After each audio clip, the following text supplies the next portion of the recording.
Yes. Good evening to the Cape of Good Hope district. We are glad to have you online with us. Some of you are watching on Facebook, some of you are watching on YouTube, and hopefully many of you are watching. And I guess some of you will be watching later because of the joys of load shedding. But it is awesome to have you all with us. Uh, Grant, you know what we don't have here is our names at the bottom. So Grant is my tech man. So I'm just saying to him, we used to have a setting which showed our names on the bottom, which is quite useful when we have a group of people in the studio. So I am Jenny Hillebrand. I'm the supervisor of studies for the district. And hopefully you are the society stewards and the circuit stewards of the district. We would love to see who is online. So we would love to see you say, hi, everybody. I am from the this and this circuit. Then we can tell who's here. I mean, I can see that there is Ruby and there is Millie online with us. And here is Colisa Peter from Table Bay. Great stuff. And there is Tabiso Mampofo, who is with us. Thank you, Tabiso. So please do put those comments in there so that we can see who's who and what's what. I am going to introduce our panel for this evening. We have our lay leader who is hosting alongside me. That is Michael Chikatela. And we have our district treasurer, that is Eric Roberts. And we have our Mission Unit Child Care Desk Coordinator, who is Stephen Lottering.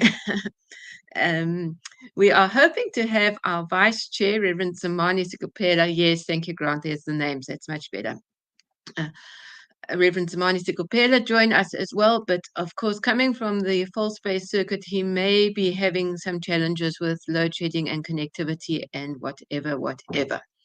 So please, if you do have any questions rising from the little speeches, the little talks, please put them into the comments and we will do our best to respond to them. You see, I can do this, which brings a comment up on the screen that says Tabiso is from the false base circuit. So there we know that Tabiso at least does not have load shedding. So if you do put a question in, I can bring it up. We may not get to all the questions, but just to show what we can do. Hello, Elaine from Durbanville and Nashiba from False Bay. And I'm not going to be able to read everybody's names. Millie from the Mequiland and yay to Tigerberg Circuit. There we go. Hello, Teresa from Tigerberg Circuit. But we do see your names and we are grateful to have you with us. Our program for this evening is going to be a little bit on the laws and disciplines, just to familiarize us with it. We're going to talk a little bit about hosting conventions with the organizations. We're going to talk a little bit about, Stephen will be talking about the child care desk and child protection stuff. Eric will be speaking a little bit about circuit quarterly meetings and the budget approval process. And also we will be having highlights from the Bishop's address to Synod. I do just want to say that we may feel as ministers, okay, so I speak now for Stephen and myself. As ministers, we are thoroughly exposed to this stuff and we hear all of these things pretty much day in and day out. And we often forget that the society stewards may be new, they may not be exposed to this. And so for us, we feel a little bit like this is baby stuff, this is a grade 1 church. But we do need to be aware of the fact that some people come into this new and may just not know anything about it. So bear with us if you also think this is grade 1 stuff. Be aware of the fact that there are people that are just learning the ropes. And as a long-term thing, if you've got questions, please do say, we'd love to cover this topic. You flew over this, you just spoke so briefly, we would like more information on this. Let us know and we can make a plan to deal with it in one way or another. So having said that, let's launch in. It's 7:05. We have an hour and a half. We will definitely be done in that time. And Grant, can you just help me with the screen share? If you could bring up my my screen share thing there. There we go. I am going to be speaking very briefly about the Methodist Book of Order. Grant, I really want that with just the picture, so it's a bit bigger so that I can see it. If you can do that for me. Grant is my tech man. He's my husband. He is sitting in the room next to me, following my instructions, hopefully. The Methodist Book of Order is what used to be called the Laws and Disciplines of the Methodist Church. It is available online. It is there in the top of the screen. If you are on a very small screen, you may not be able to read it. I will put it in the comments just now so that you can just click on it. If you do go to www.methodist.org.za, hover your mouse over resources and click on Book of Order, you will be able to download it.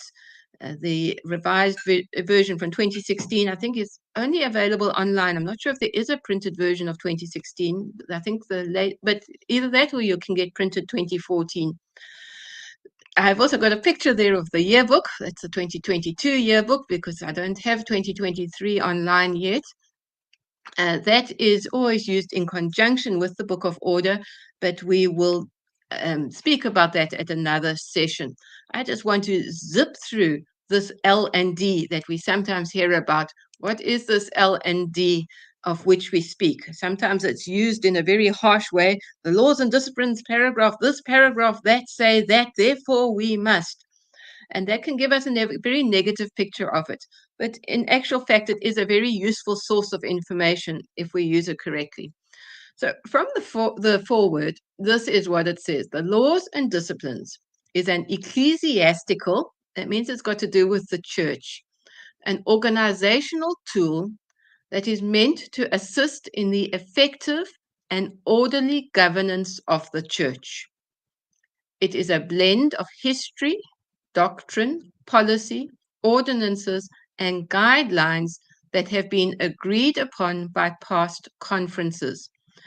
That is quite important to realize that it is a mixture of all of those things. If you are looking for a legal document and expect it to be laid out in a wonderfully systematic way, you will find that this doesn't quite measure up to that. It's a document that has evolved over many, many years. And things have been added and things have been taken away and things have been changed. And because it's essentially organic, it has a very different style in different areas of it. And I like it from that point of view. It's not just a legal document. It's the story of our church in a way. And so, yes, you do find different sections look very different because there's a bit of history and a bit of this and a bit of that. Carry on reading from there. The laws and disciplines is therefore the official constitution of the Methodist Church of Southern Africa. Right? If you've tried to open a bank account and the bank says, where is the constitution of your organization? You will have taken a copy of the laws and disciplines and said to the bank, well, it's this little book. And like it or not, that's what it is. It represents the heart and vision of the Methodist people. It is the most current statement of how the people called Methodists agree to live their lives together in this connection. So if we can see this book in this way as a source of useful information and not something to be used as a hammer to crash people who disagree with you, it is a very useful piece of literature. In that orange block, I've just said that in Methodist Church, there are many different ecclesiastical expressions. We do church in different ways in different places. And that's great. But there are some places where we need to be of one mind, such as essential doctrines. For example, it's okay if you say you have to come to church on a communion Sunday in your uniform, and I say I'm never going to wear a uniform to church. That's okay. But we can't, one of us say, I believe in the Trinity, and another of us say, I don't believe in the Trinity. That's not true. Because that doctrine is fundamental to who we are as Methodists. We all believe in the Trinity. We all believe in Jesus Christ as Lord. We all believe in the Bible as the written source of our beliefs. And so there are things that we vary on, and there are things that we are the same on. There are also things, the legal issues, such as financial governance, that we all have to agree on, whether we like it or not. We have to do it the same way. Right, I'm not going to go forever on all of these things, but briefly, the first 3 chapters speak about community, the church, the beginnings of the church in chapter 2, church membership in chapter 3. various things that you can read about there if you wanted to. Chapter 4 is all about ministers, the training of ministers, the retiring of ministers, ministers that want to transfer from one church to another church, and various regulations regarding ministers in chapter 4. Chapter 5 is about this. Chapter 5, 6, and 7, structures of the church. These we are probably familiar with. This is very useful if you want to go and see what does the bishop actually do? What is the synod actually? Who is a member of synod? You'll find it in these chapters 5, 6, and 7. So in chapter 7, it's about the circuits and the societies, the circuit quarterly meeting. You want to go and look at that there. The work of the circuit quarterly meeting, you will find it there in chapter 7. Again, sometimes we interpret things a little bit differently from each other. That's okay. We don't, sometimes we hold to this rigidly and sometimes we don't. We just have to play it by ear, see what's the right thing in the right situation. Chapters 8, 9, and 10 I have called specialized functions. We have these units in the church. So as the supervisor of studies, the DSS, I am part of the education for ministry and mission unit. And so that is covered in chapter 8. The finance unit is a big thing with our financial management being a very important aspect. And church property, of course, is a very important aspect of our church life. It may not be very spiritual, but it needs to be done right. And so that is in chapter 10 of the L&D. Chapter 11, some people know chapter 11 is the discipline chapter. That is legal requirements if one wants to discipline a member or discipline a minister. It is fairly complicated, which is probably a good thing, because it's not something to be taken lightly. We are not a church that focuses on discipline. We focus on love and restitution and mercy and so on. But there are times when it needs to happen. I didn't know what to call these, so I called them regulated callings. Local preachers, deacons, the order of evangelists, chaplains. Those are people that have to go through a process in the Methodist Church. There are rules regarding belonging to those various bodies. And so you will find them in those chapters. And lastly, the appendices. The appendices said meetings. They have the various agendas, the agenda for the circuit quarterly, the agenda for the synod, the procedures for electing the important officials, and various other interesting resolutions and so on, which you might like to read just out of interest. And so as a very quick zip through, that is our laws and disciplines, our book of order. I have not been keeping up with the chat, so I don't know if there are any questions that have come up, but I will have a look and see if there's anybody asking questions, and we will try and follow them up. In the what's that, Grant? Grant says something about the last one. Will the information of these? Yes, we will put all of our PowerPoints and whatever together, and they will be emailed out to the ministers and circuit stewards. If we could just ask ministers and circuit stewards to please pass on to society stewards. So society stewards, if you don't get them, and if you haven't got the ones from the previous session, please do ask your ministers or your circuit stewards. They will receive the emails. I think you can be grateful that you're not bombarded with all the district emails. And wonderful to see all the people greeting here from all over the district. It is very, very awesome to have you. I see lots of people from False Bay. Grant, can you look in our thing? I do see Reverend Sikupela. I'm going to add him to the stream. I'm not sure if he is there, so to speak, because I don't see his picture. Reverend Zamani, are you there? Can you hear us? Hi, Jenny. I can clearly hear you. Right, you are here. You don't have a picture. Have you switched off your camera on purpose? Yes, I switched off my camera on purpose. Okay. Rev Kupela, are you able to speak to us about the organizations? Can we greet you as the acting bishop and to say it's very good to have you? Can you put on your camera so that we can see you there? Hey, he's sideways. It's sideways. I can't. Somehow my rotation is not working here. I'm trying. Don't take him away, Grant. Or is he gone? He's taken himself away. Oh no, he's gone. Okay, he's gone. I think then what I'm going to do is I'm going to ask Mr. Eric Roberts if he will come and he will speak to us about budgeting. He's also switched off his camera. He switched it on again. Eric, if I can hand over to you while Zamani finds himself again, please. Thank you. Thanks, Jenny. It's I guess you've had a tough presentation going through the Book of Order, and budgeting is equally tough. But I want to share this thoughts with you, and I'm going to do it with some slides. So let's just have a look at slides here. Here we go. Right. What we're looking at is the budgeting cycle for 2024. And I think the first question we have to ask is, why do circuit stewards and the rest of us need to bother with finance? And just to remind people that the Bible speaks more about social justice and economic transformation than any other subject.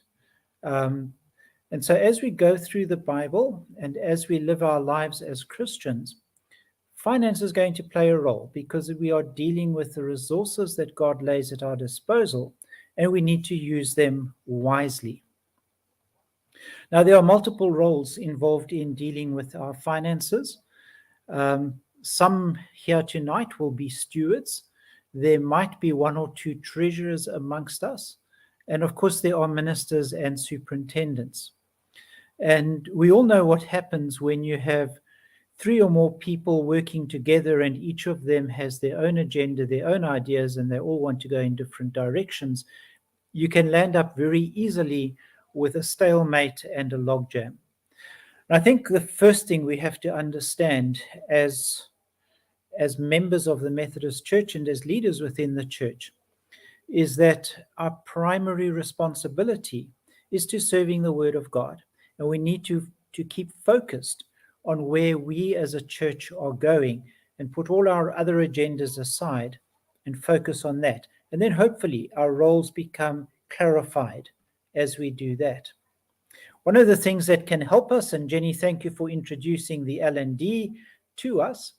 One of the things that can help within a circuit is to have a circuit finance committee. And very often we have the treasurer dangling out there all by themselves. And sometimes we appoint a steward and say to that steward, won't you also look after finances? But the reality is that it helps if you have a committee with more than one person so that people can bounce ideas one off another, and particularly in the budgeting process. Having multiple people to discuss things with is a huge help. So this particular verse, or chapter rather, of the L&D deals with the circuit, but you can equally have a society finance committee. There is nothing wrong with that. I'd also just like to remind all stewards here, as I do every time I present, that finances are not the sole domain of the treasurer. If things go wrong, it is the stewards that are held accountable for the finances. So please, stewards, get involved with your finances, set up the appropriate committees to deal with it, and talk as often as you can with your treasurer. Now, there is a treasury cycle, as I like to think. And in my mind, I start with my budget, put the budget together.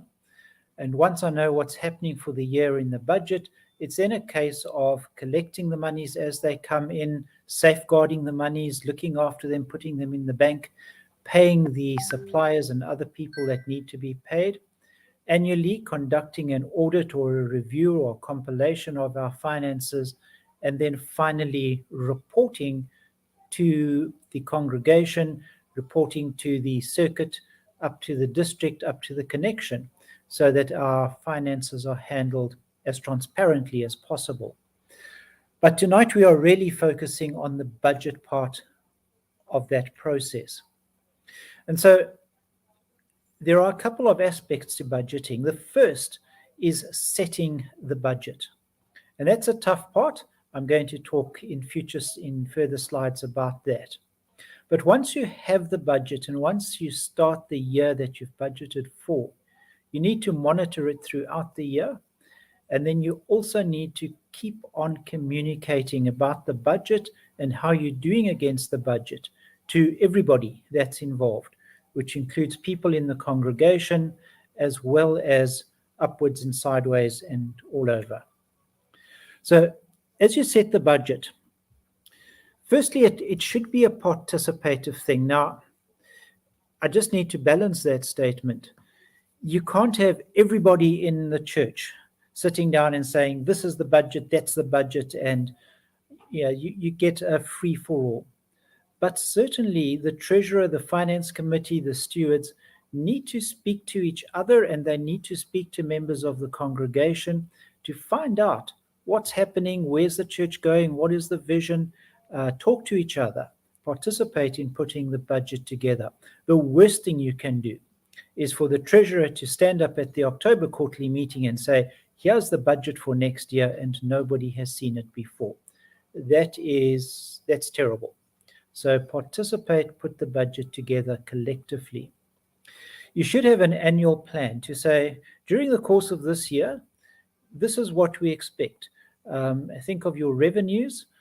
The people, you probably find your pews are fuller in summer months than they are in winter months. So budget accordingly. Some congregations will find their pews are full during holidays. Other congregations will find their pews are empty during holidays. Budget accordingly.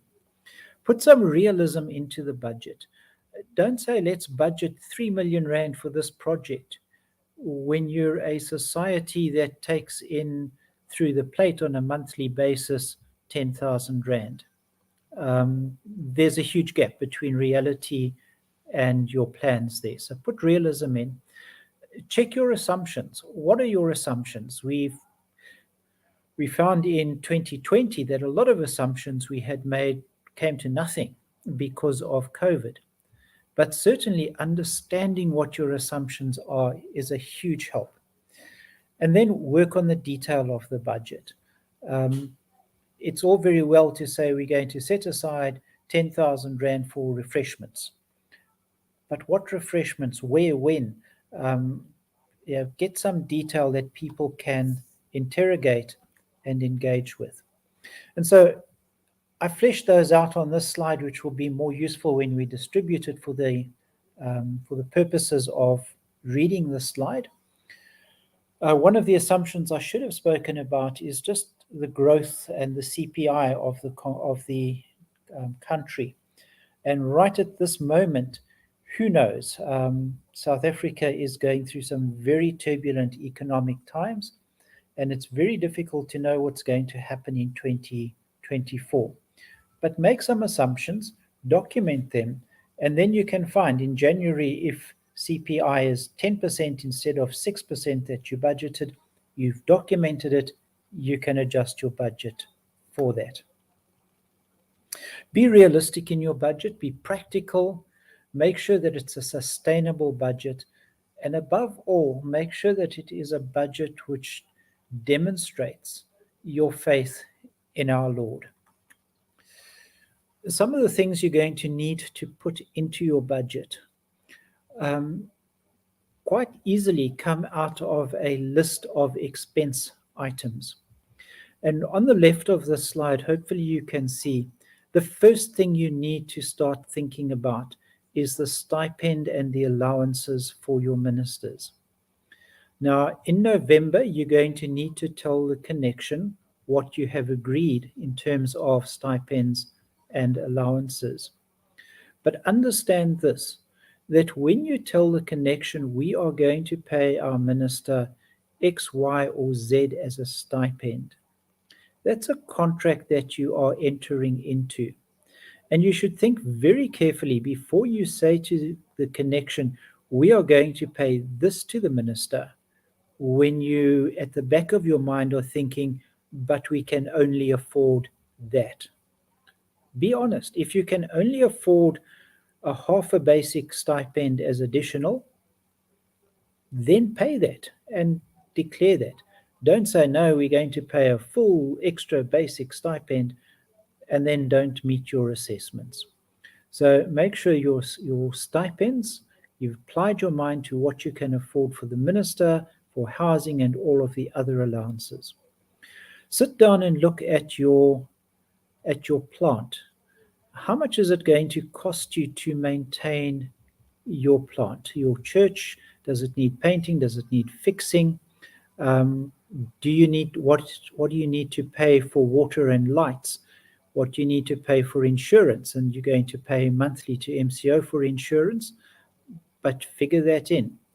And then also, what are you going to pay for purchases of land, houses, buildings?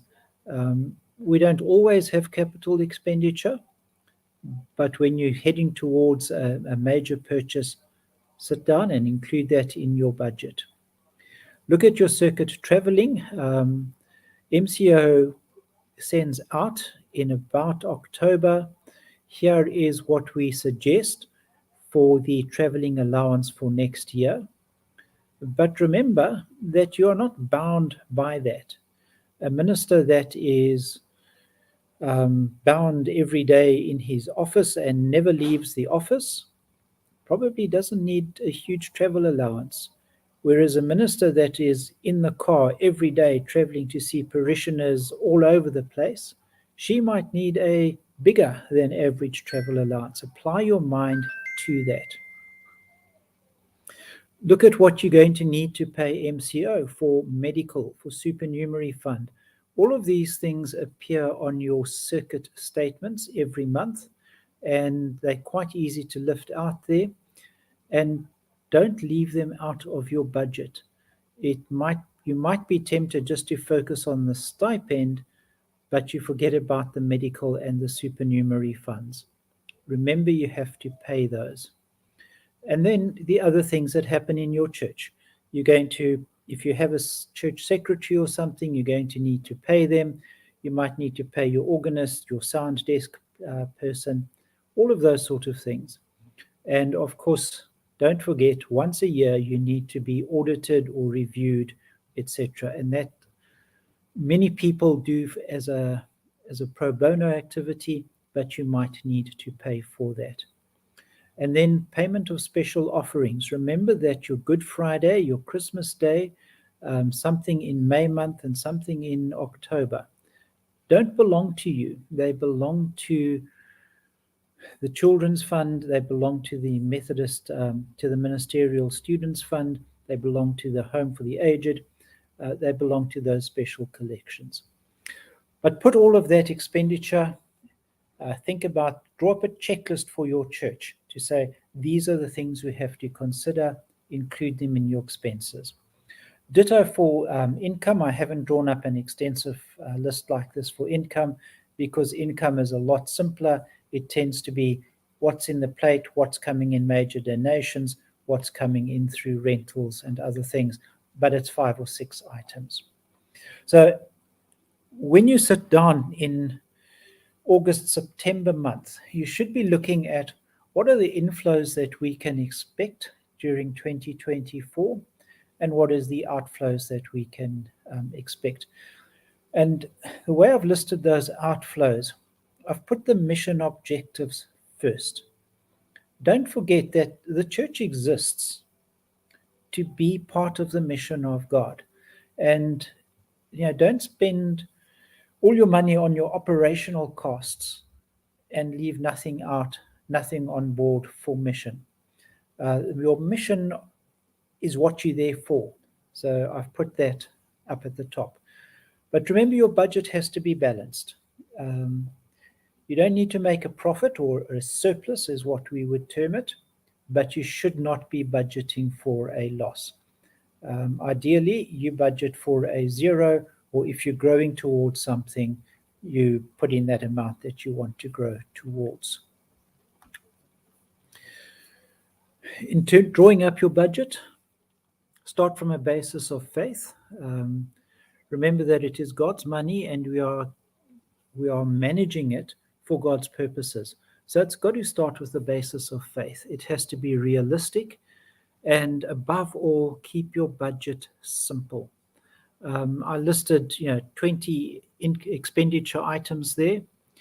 Don't put into your budget 203 expenditure items. Try and keep it as simple as possible. Look at the past to see what you did spend last year, what you're currently spending, because that often helps you with the future. But remember, the future should always be new. So you're reimagining the future. So don't be bound by the past as you look to the future. And then finally, your budget needs to be approved. You can't just sit and say, well, I've got a budget, but nobody agrees with it. It has to be approved. And the place to approve the budget is the October Circuit Quarterly Meeting. Now, for societies, it's the equivalent society leaders meeting around the October timeframe. And here are the three big ticket items that need to be agreed in October. Firstly, you need to agree your stipends and allowances for 2024. The reason for that is your schedules 1 and 3, which are the detail of stipends and allowances. They have to be submitted to MCO in November. So your October CQM must take that decision. I had last year some churches that delayed that decision to the January quarterly meeting. And that is way out of line because it meant the ministers went into the year not knowing what they were going to receive. The second thing you need to agree at your October quarterly meeting is the budget for 2024. So everything I've been talking about now, you need to agree in October because you can't start 2024 without an agreed budget. So your October CQM is the time to do it. And then finally, but not least, you need to agree your society assessments. Each society within a circuit contributes towards the overall circuit expenses. And you need to get the society treasurers and circuit treasurers talking to one another so that at that CQM, sorry, I say AGM, I mean the CQM, there's no surprises. It's been hammered out. And make sure that it's equitable, that it's something that everybody can buy into. The last thing you want is halfway through 2024, some of the societies saying, but we never agreed to pay this much towards the circuit. That will be catastrophic. Finally, once you have your budget in place, you need to monitor it. You should be monitoring monthly. How are you as a society or a circuit doing against budget? And quarterly, you should be reporting to the various quarterly meetings or leaders' meetings how you are doing against your budget. But it's also a good idea to share that information with your congregations so that they also know where you are in terms of your budget. Talk about variances. If you're falling short of budget in terms of income or exceeding budget in terms of expenditure, pick it up as soon as you can. Find out why. You can correct it early then. And look for exceptions. If you're 10 cents overspent, don't get panicked about that. But if you're 10 million rand overspent, start panicking. Or indeed, you should have panicked a long time ago. And then report. You need to send schedules to MCO, your Schedule 4s, most of which I have received already for this year. But you've got to send your schedules to MCO. You also have to send your Schedules 1 and 3 to MCO. Report to your leaders' meetings, to your CQMs, and feedback to your members. And then just a final thing. Remember that most of our members are not financial experts, and it's very easy to baffle people, and I won't use the full expression that gets used in business there, but it's easy to baffle people.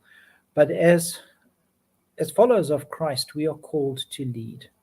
And so it is better to lead people. Take time to explain the budget. Remember that most people sitting in our pews do actually understand a budget because they run successful households. So if you can put it in terms that can relate to, and it takes a bit of time sometimes to do that, but it can be done. Present things simply, put them honestly, and folk will go with you. Communicate clearly, honestly, and simply. And I think that takes us to the end. So, Jenny, thank you. That was my 20 minutes on the dot, and over to you. Thank you, Eric. There is this question which came up with your slide of where you decided how to allocate your budget at the beginning. You said stipends in the left-hand side, and then you had allowance, traveling, I think, Yeah, three columns along. Yep. So I see a question from Ruby. Aren't the allowances included by the circuit treasurer in the monthly payment to the minister? Yes. So remember, a lot of this, of what I was saying, was aimed at circuit executives, so your circuit stewards and your ministers. But the circuit's then going to go back to the societies to say, we're paying these allowances. How is the society going to give us money so that we can pay the allowances? So there should be some interaction with societies around those allowances payable to the minister. Maybe not all the allowances. Travel is probably agreed at a circuit level. But I don't want to draw harsh lines between circuit and society, particularly when you're talking about a minister serving in this society, but he's paid by that circuit. It would be right for the society and circuit to talk about things. Okay. Thank you very much, Eric. And thank you, for a helpful presentation, which I think there's always more, but there's only so much one can absorb at any one particular moment. Yes.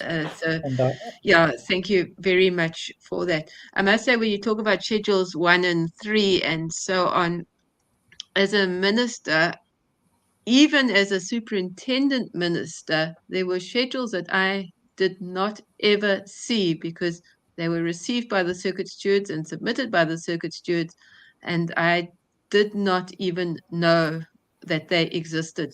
So I think at some point it would be helpful to find all of those reports that superintendents and circuit stewards do and just wave them at the hoi polloi, those of us.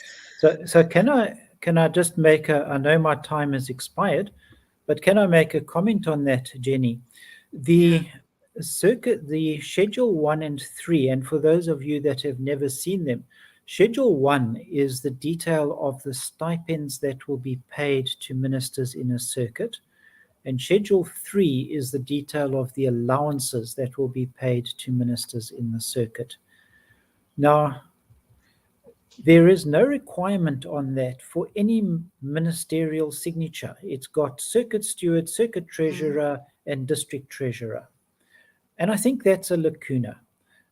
There should be some intervention there, or at least some sight by the circuit superintendent. And I would fully support that each minister should receive a letter from the circuit stewards each year detailing, as it affects that minister, this is what we have put on Schedule 1 and 3 as it affects you. So this is your stipend for next year, and these are your allowances for next year. It's a huge hole in our system, and as you say, you might never see those documents, and you might not know what you're going to be paid until you open your bank account. Or you don't know what the treasurer filled in. Exactly. Regardless of what you might have agreed at the meeting. Yeah. Exactly. Yeah. Yes. Thank you very much, Eric. I think the idea, that's a nice idea, isn't it, of of the circuit stewards actually writing a letter to the ministers, which is what would happen in the real world, so to speak. It's a nice idea that maybe you don't have to do, but it's a nice one. Thank you. Let us move on. I see that our acting bishop is back. I don't know if he's the right way around. I don't know if he's able to show himself. He is the right way around. Greetings to you, Reverend Skipela. I'm going to invite between you and our lay leader, if you want to have a conversation about the conventions and the hosting of conventions and what circuit stewards and society stewards would like to know. Grant, Mr. Tech, can you bring Michael in as well and take me out and just give over to them for 15, 20 minutes? So, Mani, in the meantime, you can greet. You can greet as a bishop. Oh, come on. I don't have I don't have bishop's greetings. What I can say is that as Yvette is on leave, she is aware Okay, that I'll we talk are. to him. Can you hear me? All right. What I can say is that good evening, everyone. Yvette is on leave. She is aware that there is this session taking place tonight in this district, and she appreciates what is happening tonight. And of course, she sends greetings to everyone. She is on fellow for the whole of the month of June. All right, thank you, Jenny. I don't think we will take the entire 20 minutes on this one, depending on the lay leader. But if I can start, it is to say for the leaders, stewards, and leaders of the organizations to know that there is a clause in the Book of Order. Earlier, Jenny referred us to the Book of Order. I think it's paragraph 6.29, page 72. Which says no connectional or district conventions shall be held in a circuit that is not financially viable or that is in arrears with assessment. So there is that binding clause which has affected not only us in the district but in the entire connection. And in last year, in our synod last year, we deliberated on the challenge that that clause is causing in terms of the hosting of the conventions. And so it was suggested that last year, in our last year synod, that the district management should call a meeting for conversations with all the leaders of the organizations. And immediately we did that because last year, I think it was on the 12th of October, we called all the leaders of the organizations at district level, the presidents, the secretaries, the treasurers. We also invited the superintendents for a conversation in terms of reimagining conventions. That was the topic. That was what we were going to talk about. How do we reimagine conventions? The meeting was fruitful in the sense that all the organizations were represented, and we listened to the organizations, their challenges in terms of hosting the conventions. They had no venues, a number of them. From that meeting, we agreed to elect a committee of 4 people. That was Mr. Jigijela, our lay leader, and then Mrs. Sass, Sister Kaya, and Reverend Makubalo. So we agreed to nominate or elect those 4 people and tasked them in terms of championing or facilitating a conversation around reimagining conventions. So we took that decision, therefore, to the October DEC, and that committee was approved by the DEC that it can run with the ball in terms of facilitating the conversation. And they started with their facilitation as early February this year when we had our January DEC.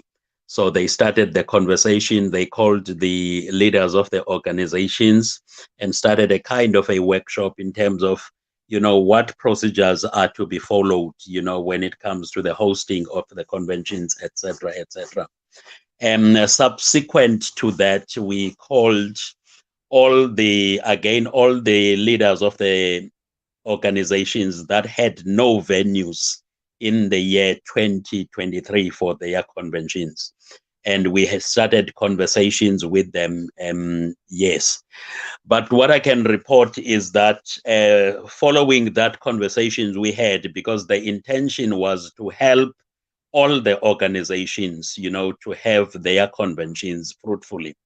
I think I can report that we've managed, to help all the organizations to have their conventions. All of them. The only organization that hasn't had a convention now, it is the Music Association, and the reason they haven't had their convention, actually, it is not the issue of the venue.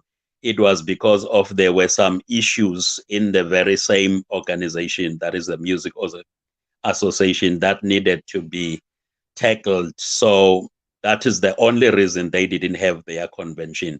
Otherwise, all the organizations had their conventions successfully this year.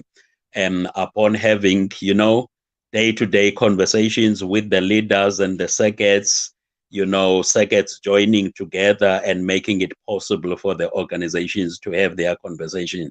So we really appreciate, the working relationship, the work of that reimagining task team, the understanding from the superintendents of the circuits, as well as the leadership of various circuits, who made it possible for all the conventions to take place.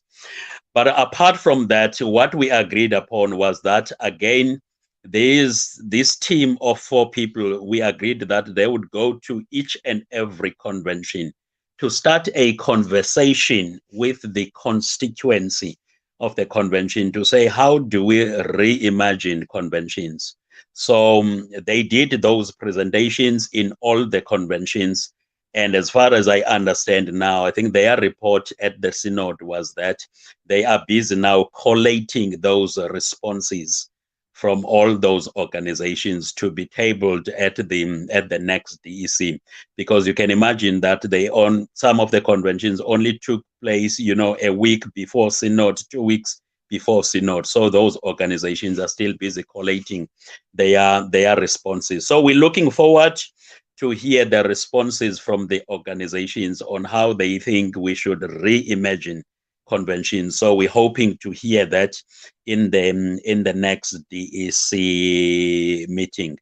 So that has been the exercise that has taken place so far around the conventions.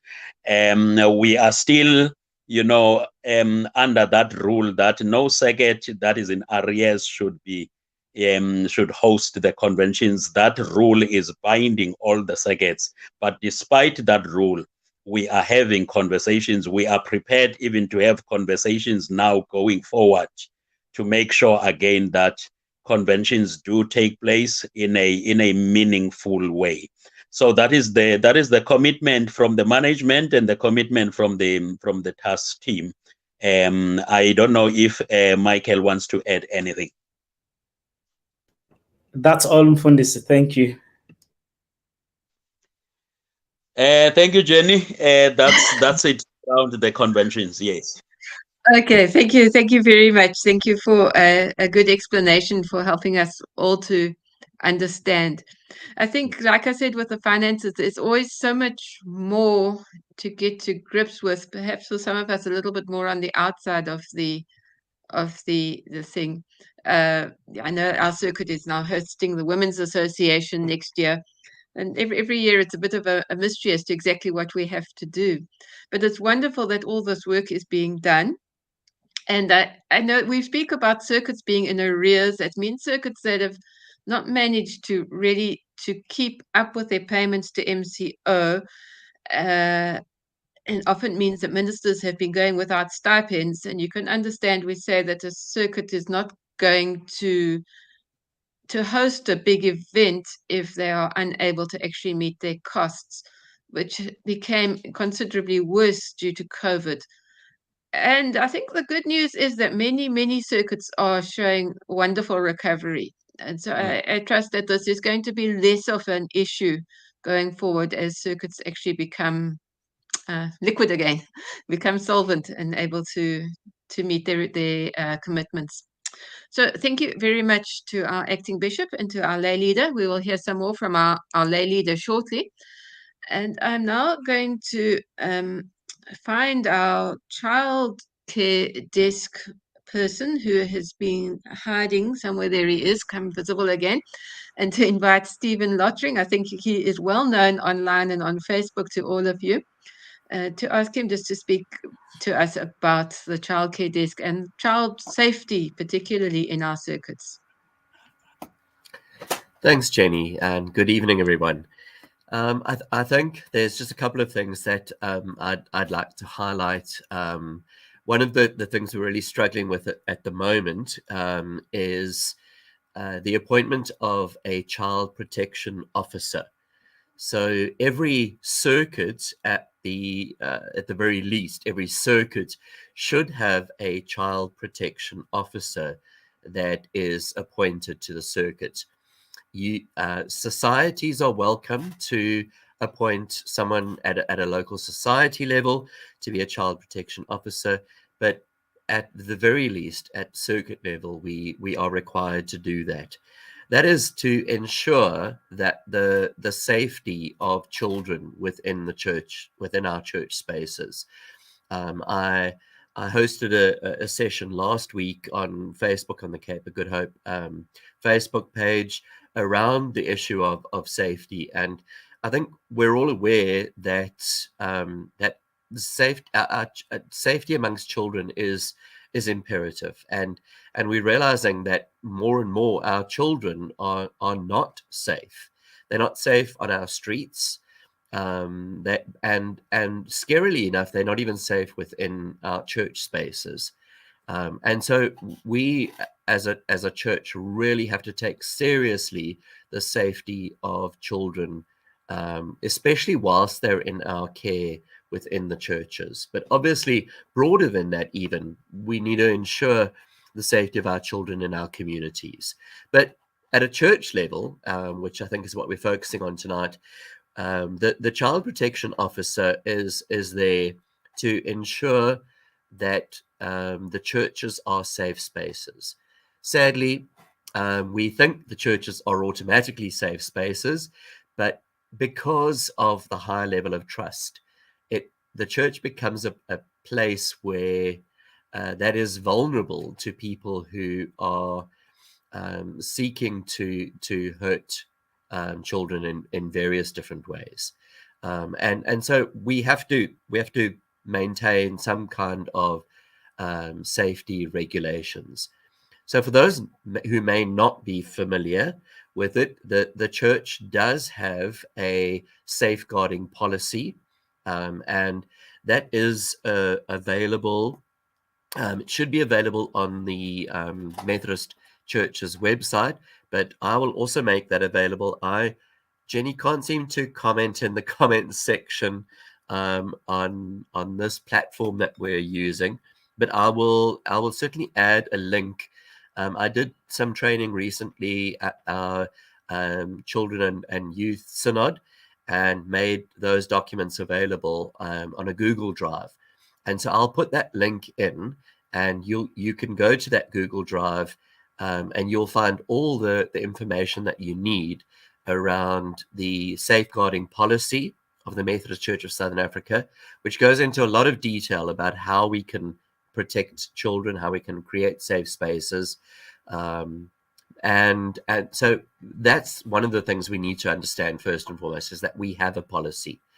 It's not just because the government or has a childcare policy, but as a church we have our own safeguarding policy. And then I know a lot of people say, okay, so this child protection officer, we need to have one. What is the role of a child protection officer?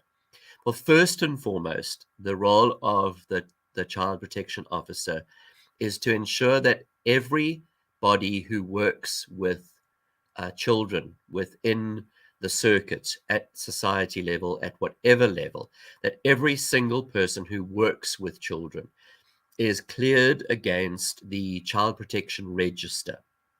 And that is a register that's kept by Department of Social Services, a record of those who have been convicted of offences against children, sexual offences and others. And so we need to, and that is a legal requirement, that we need to ensure that every single person who works with children is cleared against the National Child Protection Register. And that's the primary function of the Child Protection Officer. And that is done through what's called a Form 30. Again, will be available on the Google Drive, and I'll make that link available on Facebook and wherever I can, and share that. That Form 30 needs to be filled in by the individual and either sent to the Department of Social Services, or in our district, we are fortunate to have Kevin Needham at the Marsh Memorial Children's Home, who has agreed to facilitate that process for us as a district. And so if you can get those forms to me, then I will ensure that through Marsh Memorial Children's Home, we can get that cleared. My contact details are available, and I'll pop them in the chat as well. But please feel free to contact me, and I can make sure that I get you those forms and explain the process that you need to go through in order to get people cleared against the Child Protection Register. So that's really the first step. And obviously that includes all children's ministry practitioners, as they're now called, or as we used to call them, Sunday school teachers, youth leaders. But really it's everybody who works with children. And so it's not just in terms of ministry opportunities, but also in terms of childcare facilities that are run by the church, or the childcare facilities that are run on church property. We need to be making sure that any childcare facility that makes use of church property, whether they're run by the church or run independently and just using the church space, that they are compliant with all the rules and regulations to ensure the safety of children. And so in order to facilitate that, the Methodist Church of Southern Africa has an institutional competency assessment form. Huge big words, and the form is relatively complicated, but all childcare facilities that make use of church property, whether they are run by the church or not, have to complete an institutional competency assessment. Again, that's available on the Google Drive that I'll share the link to, or you can contact me for that as well. Those are some of the essentials. If I can just share, let me just try and share the screen here. Okay, let's see. Window. Okay, I'm learning this. No, I'm not sure how I'm going to do this.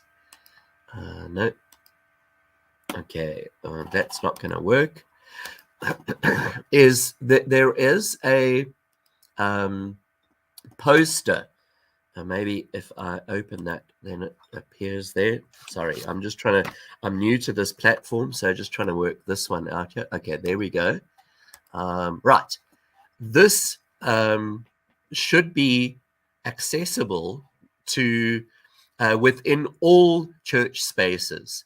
Again, this is available for download on the Google Drive that I will share. And this is not only in terms of our harassment policy, but you will see that there is a section here about child safety procedures, and that speaks about the circuit safeguarding officer or the child protection officer. And so that really that needs to be made available. I do see there's a question around child training for child protection officers, and yes, most certainly we are planning on doing some training for child protection officers in around September. Again, it would be really helpful if we could ensure that every single circuit has a child protection officer, so that when we do that training, we are we've got, you know, everybody will be trained. Every circuit will have a child protection officer that will be trained. That training will be made available, as I said, towards the end. At the moment, I have about 6 out of about 15 circuits in our district that have child protection officers, or at least that have communicated that with me. So again, please check with your superintendents, circuit stewards, society stewards, check with your minister, check with your circuit superintendent, who is the child protection officer, and if there isn't one, to appoint somebody who can ensure the safeguarding of children at our local society level. I see there's a question that's asking if I can email it. James, I don't have your email address. So if you could email me, the easiest is to email me at minister@bmchurch.org.za. Again, I'll pop that in the chat. And if you can email me, I will gladly make that available to you. But again, I'll make that one. Thank you. There it is, minister@bmchurch.org.za. I will, but that is also available on the Google Drive, and I'll make that. Let me just see if I can do that here, and then Stephen, if you put anything in the WhatsApp group, in the WhatsApp groups that I made Okay. for the speakers, then Grant There or we I go. can put it. If you can't figure out the chat, then Grant and I will put it in the chat for you. Okay, excellent. I've just popped it in the private chat, so hopefully you can pop that up for everybody. But I'll certainly do that. I think in terms of child safety, there's a lot more, as you've said, Jenny. There's so much more that we could say, but those are just some of the basics that we need to get right at this stage. If you do want more information, you can go back to last week's session on the Facebook page, Cape Methodist Facebook page, and listen or watch the conversation that I had around safety within our church spaces for our children. But Jenny, I think that's about all from my side, unless there's any more questions. Thank you, Stephen. I think that's awesome. Yeah, those links are very complicated. That Google Drive link. Yeah, unfortunately. What exactly is there, Stephen? The form for the child protection checking against the act. Is that what's on that? Yeah, there's the policies for circuits to display, safeguarding procedures booklet, the institutional competency assessment, the Form 30, and then some examples of childcare policies at a local level. So yeah, what we will do is we will email those out. We will email those to all ministers and circuit stewards, so that, yes, so don't worry if you don't get the Google Drive link there, which is quite long and complicated. We will email all of that stuff as well. And thank you, Stephen, for having it available. I, as a minister, want to plead to society stewards and circuit stewards that are watching now. Ministers are not always the best at admin. Okay, you can see that Stephen is like really good at this. It's not top of our minds right now to go and print out that form, which I know was on our church notice board about 5 years ago, but actually I don't think I've seen it there recently. I'm pleading with you, don't say, why isn't our minister doing this? Take responsibility if you can to make sure it happens, because ministers actually don't manage it all. And that's why we have people around us to help. So please, please, if you are sitting there for any of the stuff that you've heard, don't say it's somebody else's problem. We're making you aware to say, please help us, because we're not always so good at it ourselves. Thank you. Stephen, if there are any questions, please put them in. We'll bring our speakers back. I see there are 2 finance questions, which we'll cover right at the end. Please, if there are questions for Stephen, pop them in and we'll bring him back at the end as well. But now I'm going to ask Michael Jikajela to come back in. Every year at Synod, the bishop does discerning work and thinks hard about what she needs to say to the district this year. It's a bit of a state of the district address, if you like. And so Michael was making careful notes that he could share with all of us, those that weren't at Synod. He's just going to give some highlights from the bishop's address and what she considers important for us to think about this year. So thanks, Michael. You've sat here waiting for us all the way through, and over to you. Thank you, Reverend, and good evening, everyone. And really, thank you for the opportunity to do the summary of the Bishop's address on the 193rd Synod of the Cape of Good Hope District. Bishop invited us to continue the journey of remaining in the love of Christ, calling us in the Cape to be a community of love and to walk in a more excellent way of Christ's love. The address was directed towards the conversation on the work of God, in which Synod gathering engaged on it at the later stage of the Synod. Madam Bishop said, "No conversation on the work of God in our district can happen without acknowledging the ministry that has taken place since our last gathering as a Synod. Therefore, she pleaded that our Blue Book reports have given us a brief snapshot of many faithful people who, with great tenacity, humility, and faithfulness, have served this church and shared in its vision of healing and hope in the world around us." So Bishop opened by saying, in every corner of this district, there are many life-giving ministries to celebrate. Early childhood centers, children's home, that are offering places of safety and learning and growth to vulnerable children, homes for the aged, offering dignity to those who are in their golden years, many who have been neglected and forgotten by the world around them. Organizations offering bursaries or uniforms to learners and equipping circuits for sustainable gardens.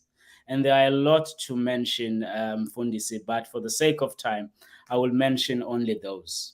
Stewards, Bishop made a plea that when we read the 193rd Synod Blue Book, we should not only read the Blue Book merely as a report, but as a testimony of faithfulness of God amongst us. And she said, behind every report and story, there are human hearts burning with God's love, feet that dare to journey into the unknown, and hands folded in prayer, busy in service and reaching in pockets to give generously and sacrificially to the work of God through church. If I may add, DSS, I hope, stewards, we will take time in reading the Blue Book reports so we may know what is happening in our district and we may be able to share the good news. So in our conversation, Bishop asked if we should consider some of the most pertinent challenges of our present context, particularly in the Western Cape and Namaqualand region where we are serving. And those challenges are poverty, unemployment, violence and crime, gender-based violence, and education. As we continue to converse, Bishop asked if we could continue to talk about these challenges and in our times at home, in circuit events and society events. But lastly, Bishop called us to do 3 things. I quote, the Cape of Good Hope District, she pleaded us to be the praying people. And she called us to be people of justice and to be people of integrity. If I may repeat, to be a praying people, to be people of justice, to be people of integrity. And in closing, Bishop and the mission desk invited us to enter into a solemn discussion what Mr. Wesley called holy conferencing. That as we reflect on the three questions, I hope Reverend Jenny will display for us, that in CQM, society meetings, organization gatherings, class meetings, or accountability groups meetings, that we ask ourselves these three questions. What evidence is there of our intimate connection with Christ in all aspects of our lives and witness in the world? And what is our understanding or definition of mission? That's one question. The second question, how have the lives of the poor have been changed through our life and witness as those who seek justice, love, mercy, and walk humbly with God? Especially in those sacred gatherings, if we can ask ourselves these questions. And the last question is, how are the fruits of the Spirit evident in our church and the lives of our people? So I hope we can engage in those questions in our societies and in our circuits. But that was the summary of the Bishop's address. Thank you, Mfundisi. Thank you very much to our lay leader, Michael Jikajela. Those that are unaware, the lay leader, well, he's not like a lay bishop, but he is the leader of the to carry the interests of the lay people. So society stewards, you are all, one day you could maybe be a society steward of the district. Something that it really is a what you want to say something, Michael? You say, yeah, carry on. Just unmute yourself. On that note, Reverend, on the 15th of July, we will have a society and circuit stewards consultation, but we will send communication during next week. Thank you. Great stuff. Yeah, 15th of July. Okay, so further, that will be a in-person training session. Is that right, Michael? Yeah, in person. So please keep an eye open for that. And then also the next online one will be the 11th of October, which will be the last one for the year. I think we have our our district treasurer has had to move off, so he's not here right now. A couple of questions there about the finances. In terms of the assisting circuits with arrears, yes, there are people that have been helping, and there has been quite a lot of work done in assisting those circuits to get going. I'm sure that if anybody wanted to donate money to somebody in need, you could carry on doing that. It wouldn't be turned away. But certainly there has been quite a lot of work done to try and assist. Some stuff has been written off provisionally, as long as everything is covered, as long as they continue to pay off for this year. And also there's a whole system with MCO of being able to pay things off over a period of time. And circuits are managing to do it, which is great. The other question about who determines the stipends, Grant, don't just... You didn't. Grant didn't. He said, it's not me, it's not me. Sorry, I don't know if Reverend Tikopela was suddenly aware that he was going to be on the screen. The question about who determines the minister's stipends, the MCO, so in effect, conference sets a basic minimum, and then the circuit, the finance committee, or however the circuit particularly works, will work out exactly how much of a stipend you will give in your circuit. We do encourage that all ministers in the circuit receive the same stipend. I think it is the dream of some of us that all ministers in the district would receive the same stipend, but there is always the thing that circuits with more money, unfortunately, can pay ministers a bit more. So there's a challenge. I know that treasurers will tend to say, oh, you don't have to pay too much, and ministers will always say, oh, we've got to live. I'm afraid that's the balance that you as society stewards and circuit stewards need to figure out. Let me catch up this question here from Mr. Wilcox. Is the reimagining of the organizations, was financial discipline emphasized in the reporting to the district and MCO of their financial status via the 4U schedule? All right, well, there is a question. I think that everything else we are basically finished with. I'm going to then ask Reverend Sikupela if he will come in and if he can answer Ralph Wilcox there, and also if he would then be able to just wrap up the session. So, Reverend Zamani, if you don't mind, then Grant will bring you in, and Yes, over yes, to you. Thank you. yes, Jenny. Thank you, Ralph. Yes, that's indeed the conversation of reimagining it. It touched base actually on the finances. The monies that are spent in the convention. So we are addressing exactly that. How can we have our conventions a little bit in low cost, but also very meaningful? We're also exploring the possibilities of partnership with the organizations, and reducing the days of the conventions, all those things. That's what we're talking about. And of course, the issue of the compliance, the organizations submitting their for use, and not only that, but also giving their budgets, to the district executive, in terms of when they are planning their conventions, how much do they have, what is their budget, etc., etc. So we're trying to streamline all of that. So your question is correct, is perfect, but yes, we are attending to those things. One other thing I wanted to, there was a question around the circuits that are in arrears. The circuits that are in arrears are not on their own. I think from last year, our district treasurer, myself, and other members of the district finance committee, we had conversations with all the circuits that are in arrears from last year, to check what is happening. Circuits have been asked to submit some forms, detailing what is happening with them, etc., etc. So there is a team that has been journeying with all the circuits that are in arrears.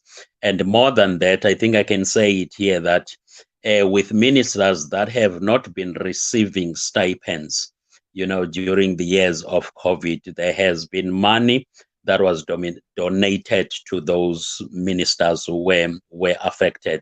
They received some money from the district last year.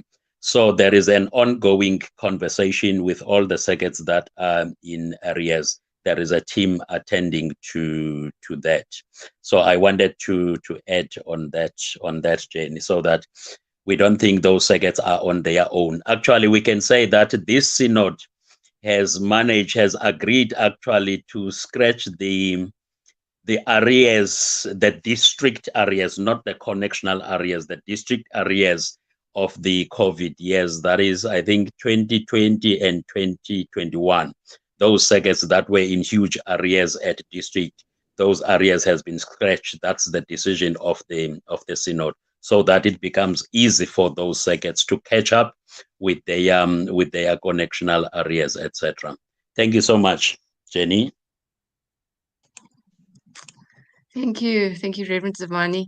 Really appreciate all of that input. I'm going to ask if everybody, all the speakers that are here in the still in the room, can put on your cameras, and we can just wave goodbye to everybody. I ask Reverend Zamani, if he's still there, if he would just say a word of prayer to close for us. Reverend Zamani, yeah. Yes. Would you mind if Okay. you could just say a prayer to close for us? I can say what? A prayer. Okay. Umtandazo. Thank you so much. Thank you so much, Jenny, and the training team. We really appreciate your work in the district, and we're looking forward to the next training. We really are excited about what you are doing. Shall we pray? Shall we bow our heads in prayer? And so, God, we thank you that take this opportunity to thank you for being with us this evening. Thank you for the presentations that were shared here. Indeed, we are in ministry. Ministry has happened this evening. Thank you for the empowerment that has gone out to our leaders in societies. And so we pray that as we go to sleep now, you will give us good rest, and so that we are ready for a new day tomorrow. Thank you, Lord, for everything. Keep guiding us. Take us by your hand. go ahead of us and lead us. In Jesus' name we pray. Amen. Amen. Thank you all. God bless and goodbye. Goodbye. All right.